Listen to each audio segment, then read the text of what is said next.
Keep on riding with us as we continue to broadcast the balance and defend the discourse from the Hip Hop Weekly studios. Welcome back to Civic Cipher. I'm your host, Ramses Ja. He is Ramses Ja. I am Q Ward. You are still, or once again, tuned into Civic Cipher. Either way, we appreciate you, and we want you to keep on doing what you're doing, because we got a special guest in the building. She goes by the name of Zenia Perez.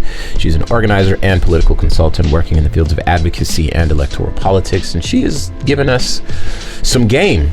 If you don't like the world you live in, there is an infrastructure in place for you to change it, and she's letting us know how she's going about doing that, how she's been doing that for some years, and how you can follow in her footsteps. And so we're going to continue the conversation with her, and we are also going to, and this is what I teased at the beginning of the show, we're going to share a brand new Baba Become a Better Ally. So without further ado, this video is from Cody Connor on IG. You can follow him at BeeZaydad, that's BeeZaydad 22.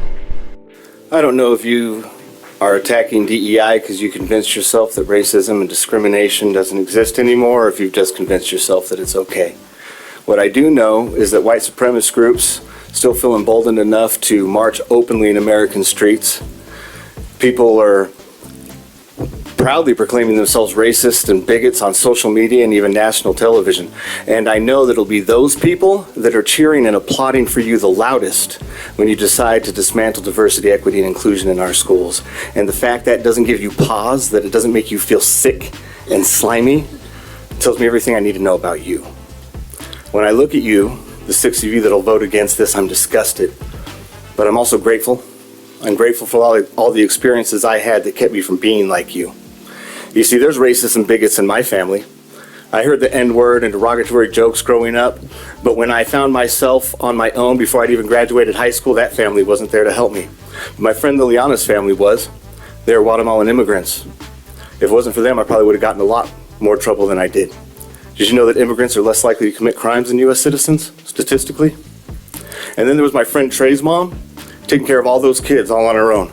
Still somehow always able to find a prayer and a plate for me too. Did you know that black mothers are more than 3 times as likely to be single moms than white mothers, statistically? It was the queer kids that helped me learn how to navigate life on the streets. Did you know that LGBTQ kids are more than twice as likely than their peers to be homeless, statistically?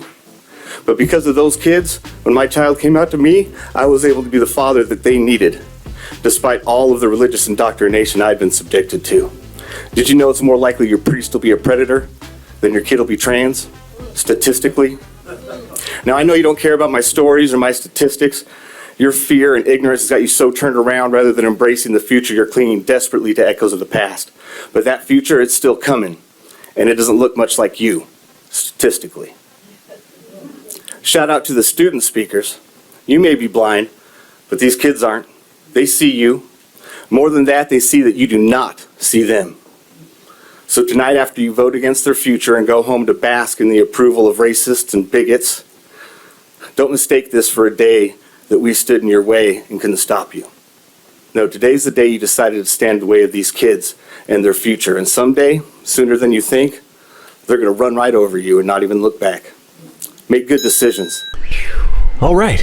Now you know why I wanted you to stick around for that, because that was so powerful. The first time I heard that, I watched it probably like 5 times, but like it moved me, and I knew that I wanted to play that for you, Q. And you know, again, that segment we've gone over a little bit, but that segment is meant to highlight allyship or to give you examples of becoming a better ally, and that was just, you know, for those that don't get a chance to check out his social media, again, it's BeeZaydad 22 on Instagram. If you can't check out the video, just know that this is a white presenting male, maybe in his 40s, and he's in front of what appears to be some sort of community council or school board or something like that, and, you know, sharing those powerful words.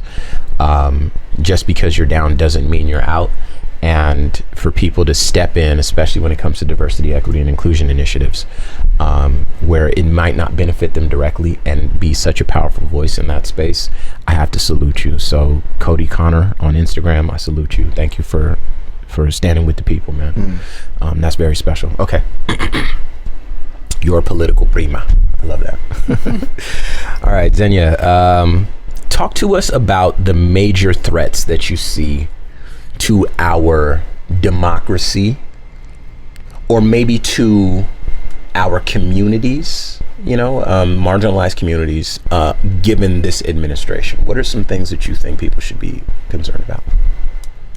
I think one thing, I have two things. The first thing is that fascism is no longer at our doorstep. It is here, and we voted it in. We have voted in a tyrant who is a racist, bigot, all the bad things, all the bad words that I cannot say on the radio. It is here. And the second thing is these attacks on DEI. They started, years ago, but right now DEI is this bad word. We're in this culture war moment. And a lot of people think that DEI is just like this random policy that Costco and Target are kind of fighting about with their shareholders, and, that we don't have to care about that. But I'm here to tell you that DEI is diversity. It means that you want to have a lady doctor taking care of, your lady bits. That's one example. There is equity, that everybody gets a fighting chance, and that includes white people in the Midwest too. Like, they've suffered a lot. Their jobs got shipped off overseas, and now we're fighting for jobs back, and manufacturing jobs that are done by robots. So that's the E. The equity part. Everybody should have that part, a fair chance of living a good life and providing for their family. And then there's inclusion, and inclusion, we talk about everybody too, different religions, races, gender identities. We're talking about everybody. We want everybody to have a seat at the table, because that is what is right, and that's what makes this country beautiful and great. Why do you think people want to immigrate here? It's because of things like DEI that have propelled us forward, not as our different affinity groups, but as a country as a whole. We have all prospered and benefited from things like DEI together. And so now they're making it this big bad thing. This is the bad guy in the room, besides immigrants, right? And so they want to kind of get us into thinking. They're grooming us, kind of like a predator would. They're grooming us into thinking that DEI is something we don't need, something that doesn't matter to us. It's something that happens to someone else, but it's something that everyone benefits from. And what they're really doing is getting you used to attacks on DEI, because what they're really coming for are civil rights. And so I'll leave it at that. I don't want to be too doom and gloom, but that is their long game, and they're just trying to get us ready to just accept it willingly. The difficult thing about the show that we do is that the doom and gloom is unavoidable.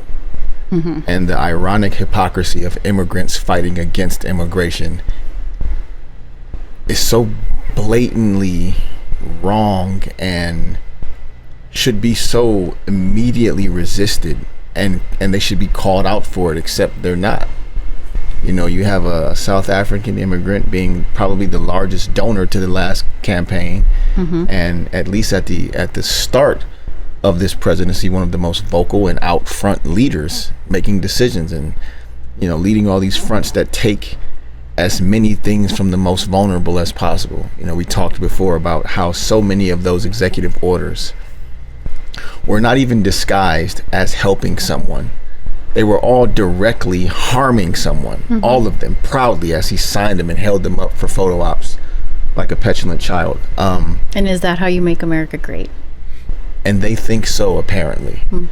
The Department of Education, universities, both public and private, making free speech and protest a bad word, making dissent and disagreement, almost illegal.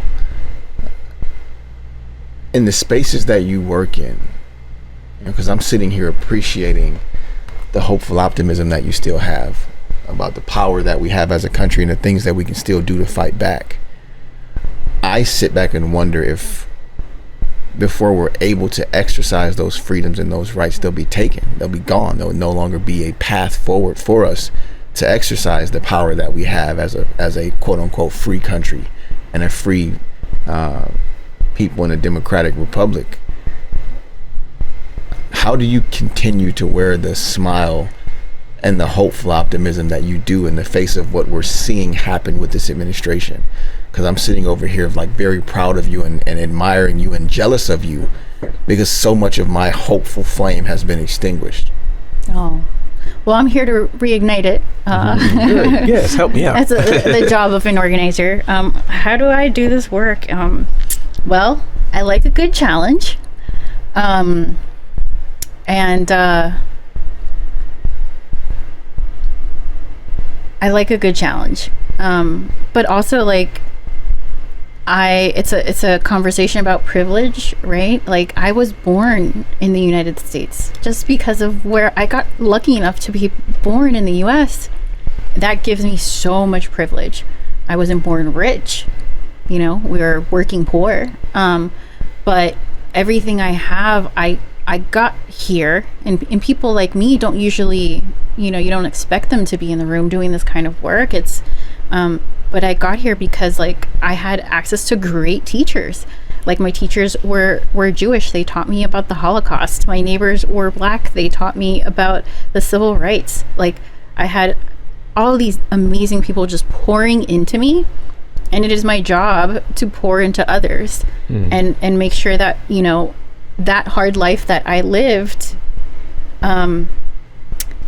that nobody else has to walk in those difficult footsteps, because we deserve more, and we deserve to do right by our neighbors, our friends, our family, like our future generations. It's just the right thing to do. And also, like, I also don't have privilege that I'm not a white person who thinks that I'm gonna be fine. Like, I don't get to give up, because there's going to be people who are suffering worse than I do, than I will, and so that's how I keep going. Yeah. But I will, on the way here, the universe played this song, and so I'm gonna ask a question to your audience. And this is a "Hey Yeah" lyric. Okay, let's go. And so it's just why oh why oh why oh, why are we so in denial when we know we're not happy here? Wow. Okay. So yeah, like if we're upset with what's happening, we are in an abusive relationship with a dictator. Like, I'm not going to sugarcoat it, but we do have our constitutional rights. We have the freedom of expression, and and I've been scared to, like, be public about things on social media, but, like, what, here I am, and like, we have these amazing rights bestowed to us by the Constitution, foreign born or not, that we get to fight for and we get to have. And so yeah, like, things are bad, but things have been worse, and there's only up from here. And like just think about it this way. Like, yeah, things are gonna get really bad, like, stuff's gonna hit the fan, right? But we're gonna get to rebuild on the other side of this. And so, like, what do you want that world to look like? Like, you get to shape it. I love like that is the God beauty bless of our people and this country, the land of opportunity. So, like, I don't know, slide into my DMs in a good way, and we can talk. We can talk about, like, where you belong. Like, let's find your moment. And to our artists, our the muses, the people that inspire us. Like, I challenge the very musicians that you play on this station to inspire the listeners. I'm from Miami, so we're gonna talk about Two Live Crew. Let's get it. Because don't stop. but there's this other album that they made okay, so you might not know this, but in the early 90s, the Reagans, these conservative people, were really upset about Miami booty base. And I just think that, they too are oppressed people and have never been invited to a good Getty. And I think that's why MAGA is so upset, truly. They got left out. They got left out, but don't worry, we can fix that for you. But Uncle Luke, they were making this music and people were up in arms, and that's now why we have like the explicit little warning label. But like, they wrote an entire album making fun of the legislators, like the people who like ratted them out, like all these things. And and they have like this really wonderful album talking about like what happened to them and how they fought and they won because we have the First Amendment. We have freedom of expression and freedom of speech. And so, I don't know, look it up. It's great. Uncle Luke is also very politically involved. So one time for banned in the USA. Listen, listening to you talk, that it's very special. And I hope I don't go on too long here, but I definitely want to say something, because we talk to people at the highest heights of activism, of media, of, Dr. Kendi's been on. We've had Joy Reid was on recently. We had, pick a person. We had Ambassador Rice. We had any name. And then we talk to each other quite a bit on the show. But for many people in the world, people listening, they wake up and then they go to work, and then after work they get their kids and then they go home, and then they wake up the next day and then there's more news on their phone and they're like, oh my God, okay, well now we have to figure out this, and okay, they rolled that back and there's no more of that, so what are my kids, what's going to happen for my children? And this is a reality for a lot of people. I wake up every day to another gut punch from this administration. This was the reality for a lot of folks during the first Trump presidency. Yeah, the shock and awe. Every single day there was something by design. Right. But having a conversation with you, a person that can work at any level and do more than like a post on Instagram or vote every couple of years or whatever, but actually get out there and get active with free time, or get other people galvanized in your community to get active and make some changes. Providing that framework for our listeners, I think that's really what a lot of people might be looking for when they're confronting their own helplessness, that feeling of helplessness. And I want to speak to this as well, because the way you broke down diversity, equity, and inclusion is the way Q breaks down diversity, equity, and inclusion. He makes sure to say it fully to people, right, and then dare them to attack it, because DEI as an acronym is like, it's become a bad word. But I often get us in trouble, and sometimes Q gets us in trouble, but this one's mine. I'll fall on the sword. I will break down what it is that woke means for people. Like, I don't cower from that word, right? So if people are like, oh, this woke nonsense, yup, so woke. You sleep? You know what I'm saying? Like, I ain't sleep, fam. I'm woke. I'm gonna stay woke. And I don't let them bully that word out of my vocabulary, right? Same is true with DEI. Right. These are good words and good terms, and any morally just human being would agree with that. Right. The only people that could challenge that, and the only people that do challenge that, are often enough, I'm gonna break it down one more time on the show: heterosexual, Christian, straight, healthy, white, male. And I could tell you why. Okay, so we might have to get there, but let me stick the landing here. And that's not to say that all of them are on that, but those people and the people that stand to benefit from them holding on to what power they have, they have managed to turn everything into a personal attack on them, and they have misrepresented the Civil Rights Act. They have misinterpreted, or I'm not sure if it's the right word, but they've used that for cover for themselves And they, in doing so, defied the equity part of it, because the Civil Rights Act was meant to bring about equity. And yet and still, they will judge us by their standards. Well, black people are only at this level, while white people are at this level. And then they will blame things like an inferior culture, as opposed to blaming things that are just, like systemic oppression, systemic issues. Now, I don't want to talk too much, so talk to us a little bit about why this specific group of people feels that way, because I want to say this too: those are still our brothers. They always are going to be our brothers, but maybe we're missing something, or maybe there's a different approach we can take. Please.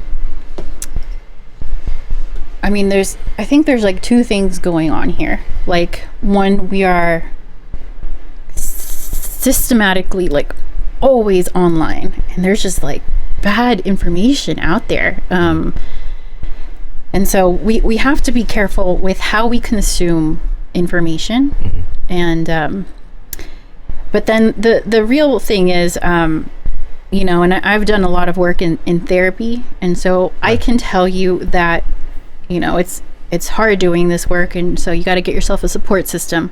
But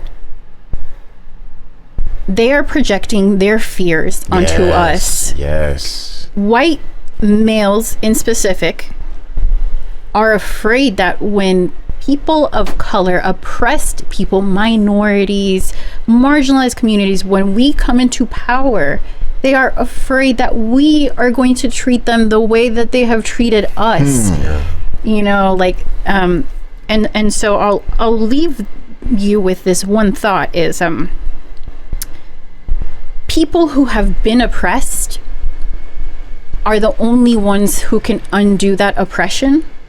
And that's why you need to have a pro-black movement that is full of allies to free us. I love that. Well, well said. And we're going to leave it right there.